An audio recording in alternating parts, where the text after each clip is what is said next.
Halo Sobat Bola, apa kabar? Semoga semua dalam kondisi Baik, sehat dan bahagia selalu. Amin. Ya, amin. akan dilangsungkan laga semifinal antara Malaysia melawan Thailand. Wah, Ya, ini pasti seru ini.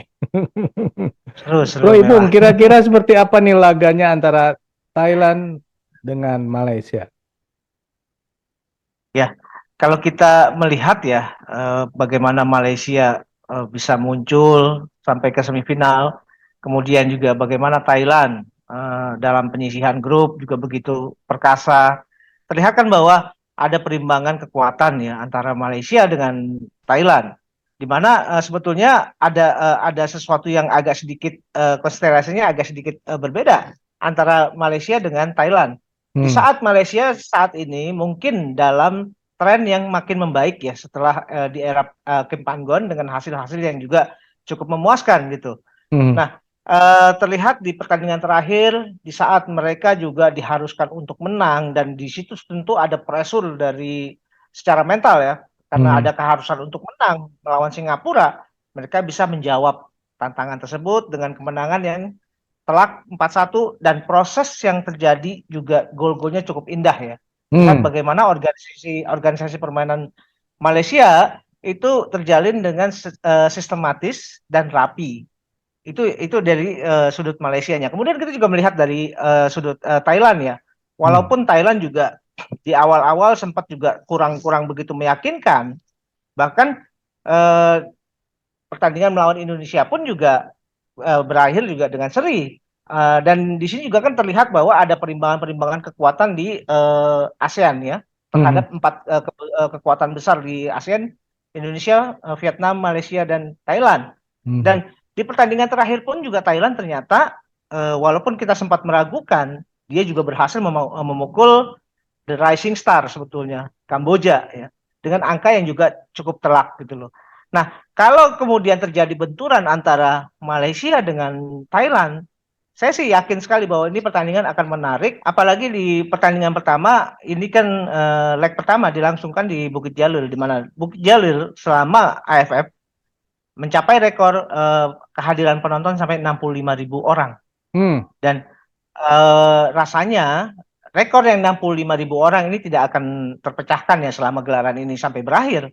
Karena Bukit Jalil sendiri walaupun dia masih akan menyisakan pertandingan melawan Thailand, rasanya tidak akan mencapai angka sedemikian banyak karena ya itu tadi Bukit Jalil dipakai untuk konser musik dari ini ya dari seorang artis dari Taiwan di hmm. mana panggungnya ternyata memakan area penonton. Jadi rasanya yang akan bisa masuk di Bukit Jalil pada saat pertandingan melawan Thailand sekitar 50 ribuan gitu loh bro. Oh. Ya gini bro, ini kan Hmm. berarti yang tidak akan terpecahkan ini pada saat laga Malaysia melawan Thailand ya. Tapi Ya, kan kalau misalkan nanti maju ke final, bisa aja kan heeh. terlewati itu angka 65.000. Setahu saya ya, kayaknya konser dari Jay Chou ini, artis dari Taiwan, itu diselenggarakan setelah final Piala AFF. Jadi Oh, rasanya ini agak sulit untuk terpecahkan ya. wah, Nah, tidak, apalagi di Indonesia pun juga demikian ya. Kalaupun Indonesia kita asumsikan masuk final, itu juga kan karena batas maksimum hanya 50 ribu, ya nggak akan mungkin bisa lewat yang enam hmm. puluh lima ribu di Bukit Jalil itu. Oh iya Gitu iya bro. iya. Oke oke. Artinya Hmm. di gelaran AFF ini maka rekor tertinggi akan Hmm. terjadi kala Malaysia melawan Singapura kemarin dengan 65.000. Betul, Kira-kira seperti itu ya. Oh, oke. betul. Oke, Bro. Nah, kemudian Malaysia kira-kira akan bermain seperti apa menghadapi Thailand? Ya, kalau melihat bahwa tren akhir-akhir ini bahwa eh, ini ya lini serang Malaysia itu menjadi lini serang yang juga sangat enak dilihat. Dia Mhm, punya variasi-variasi permainan yang cukup bagus. Karena kalau kita perhatikan di lini serang Malaysia, walaupun dia menempatkan satu orang striker, yaitu Darren Lock, Darren Lock akan didampingi oleh pemain-pemain yang cepat dari sisi sayap, seperti Muhairi Asmal di sisi kanan dan Faisal Halim di sisi kiri. Dan jangan lupa di tengah masih ada Safawi Rashid. Hmm. Safawi ini kan pemain yang pandai mendistribusikan bola entah ke kiri, ke kanan atau ke tengah, tergantung dia melihat bagaimana permainan sedang berjalan. Jadi dia juga melihat pada lubang-lubang yang bisa ditinggalkan oleh tim lawan, dan itu adalah kekuatan dari Safawi Rashid. Dan karena Safawi Rashid sendiri sepertinya akan dikonsentrasikan untuk menyerang, maka di gelandang bertahan itu mungkin ya akan ditempatkan adalah Brandon Gunn dan Stuart Wilkin. Stuart Wilkin dan Brandon Gunn ini direncanakan sebagai penyeimbang apabila terjadi permainan transisi antara menyerang dan bertahan. Jadi mereka harus cepat beradaptasi, harus cepat melihat pada orientasi lapangan. Jadi pada saat terjadi transisi, mereka sudah mengantisipasi hal-hal yang seperti ini. Dan di lini belakang, kalau saya melihat tentu ada ini ya figur seperti ini. Siapa? Dominic Tan. Dominic Tan ini juga kemungkinan yang akan menjadi jenderal di lapangan belakangnya Malaysia. Dan dia cukup beruntung didampingi salah satunya ya Quentin Cheng. Karena Quentin Cheng sih saya melihat bahwa dia back modern yang punya postur bagus, yang punya kecepatan, yang punya ini ya skill juga lumayan di sebelah kanannya pertahanannya Malaysia. Dan beberapa kejadian bahwa Quentin Cheng ini juga aktif dalam melakukan overlapping untuk membantu permainan di depan kubu Malaysia gitu, bro. Jadi ada kemungkinan yang akan dimainkan polanya adalah 4-2-2 4-2-3-1 gitu loh, bro. 4-2-3-1. 4-2-3-1. Oke. Betul. Nah, ini berarti cukup ini ya, cukup agresif ya. Agresif, dan memang itu harus dilakukan oleh Malaysia. Dia harus agresif mumpung ini pertandingan berlangsung di Bukit Jalil. Gitu, bro. Nah, kemudian responnya dari Thailand kira-kira seperti apa? Apakah Thailand melakukan parkir bis? Ya memang gini, tren belakangan ya, dalam kita merujukannya pada 3 pertandingan terakhir antara Malaysia dengan Thailand. Di mana dari 3 pertandingan terakhir justru Malaysia unggul nih, bro. Di tahun 2019 mereka menang 2-1, di tahun 2000 kalau nggak salah 2021 mereka unggul 1-0, dan belum lama di Kings Cup yang dilangsungkan di Thailand mereka bisa mengkandaskan Thailand walaupun dengan adu penalti. Artinya ini kan tren ini kan juga sebagai gambaran paling tidak ya. Walaupun ini bukan gambaran yang objektif, tapi paling tidak ini sebagai latar belakang bagaimana kita bisa menganalisis kekuatan dari Malaysia dan Thailand. Dan terlihat bahwa dalam 3 pertandingan terakhir Malaysia begitu superior kalau berhadapan dengan Thailand. Gitu. Nah, ini menarik ini.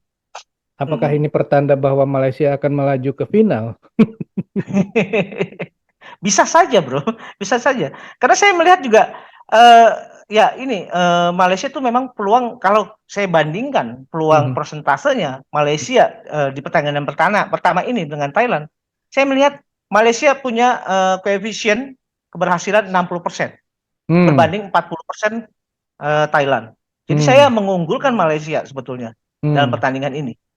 Gitu, bro. Jadi kira-kira golnya berapa nih, bro? Antara 2-0 2-1 gitu loh, bro. Untuk kemenangan Malaysia. Karena gini, beruntung sekali bahwa Malaysia kali ini juga banyak menghadirkan pemain-pemain muda gitu loh. Dan pemain-pemain yang pemain-pemain naturalisasi yang menurut konsepnya orang-orang Malaysia itu adalah pemain keturunan. Padahal dalam konsepsi kita Indonesia, pemain keturunan pun atau pemain yang benar-benar tidak punya darah, dalam proses hukumnya itu disebut sebagai pemain naturalisasi. Ini mungkin saya jelaskan juga kepada penonton-penonton yang dari Malaysia. Jadi seperti contoh Jordi Amat. Jordi Amat itu kan pemain naturalisasi kita, walaupun dia punya darah Makassar dari orang tuanya, Mhm. tapi dalam prosesnya dia tetap melakukan proses yang namanya naturalisasi. Ya, ya, Karena Indonesia tidak menganut di kewarganegaraan. iya, Jadi betul. dia harus melepas kewarganegaraan Spanyol untuk bisa menjadi kewarganegaraan Indonesia. Mhm. Mungkin konsepsi hukum Malaysia itu berbeda. Jadi ada perbedaan ini ya, Perbedaan perbedaan penafsiran istilah gitu loh. jadinya. Sebenarnya kan Betul. intinya sama bahwa ada orang apa ya? Kalau di Malaysia mungkin dibedakan antara pemain keturunan yang menjadi warga negara dan yang bukan keturunan menjadi warga Iya, negara. Sehingga ini disebutnya naturalisasi itu adalah yang tidak keturunan. Tapi kalau di Indonesia, baik mereka ini yang keturunan ataupun tidak keturunan disebutnya tetap naturalisasi. Saya kira itu. Kecuali betul. yang di bawah 21 tahun dan orang tuanya masih WNI, warga negara Indonesia. Betul. Ya, itu Betul, tinggal bro. memilih karena mereka masih boleh menganut duit kewarganegaraan. Oke, lanjut, Bro. Iya. Jadi Hmm. intinya bahwa eh, Malaysia akan unggul. Iya. Malaysia dengan pemain-pemain mudanya yang punya ini ya, mentalitas juga saya lihat juga lagi sedang menanjak nih.